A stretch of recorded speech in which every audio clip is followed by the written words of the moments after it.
ఆదివారం చెన్నైలోని ఎంఏ చిదంబరం స్టేడియంలో బంగ్లాదేశ్తో జరిగిన తొలి టెస్టులో భారత్ 280 పరుగుల తేడాతో విజయం సాధించి ప్రపంచ టెస్ట్ ఛాంపియన్ డబ్ల్యూటీసీ 2023-25 పాయింట్ల పట్టికలో అగ్రస్థానంలో నిలిచింది.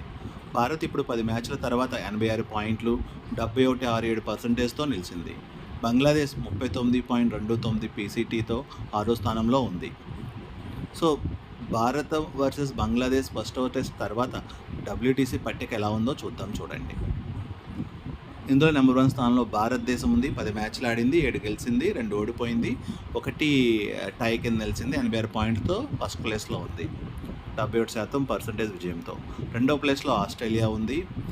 అదే 12 మ్యాచ్లు ఆడి 8 నెగ్గింది, 3 ఓడిపోయింది, 1 టైగా అయ్యింది.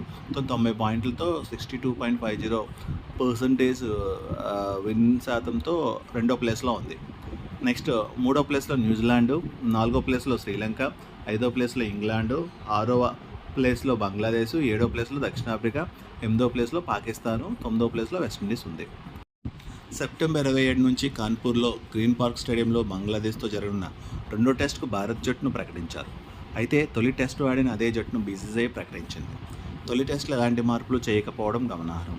చెన్నైలోని ఎంఏ చిదంబరం స్టేడియంలో జరిగిన తొలి టెస్టులో రోహిత్ శర్మ సేన 280 పరుగుల తేడాతో విజయం సాధించిన సిరీస్లో 1-0తో ముందంజలో ఉంది. ఒకసారి భారత్ జట్టు చూద్దాం. Rohit Sharma captain, Yashasvi Jaiswal, Shubman Gill, Virat Kohli, KL Rahul, Sarfaraz Khan, Rishabh Pant, Dhruv Jurel, R Ashwin, R Jadeja, Axar Patel, Kuldeep Yadav, Mohammed Siraj, Akash Deep, Jasprit Bumrah and S Daya. Thank you. ఈ వీడియో కనుక మీకు నచ్చితే షేర్ చేయండి, సబ్స్క్రైబ్ చేయండి, కామెంట్ చేయండి. Thank you.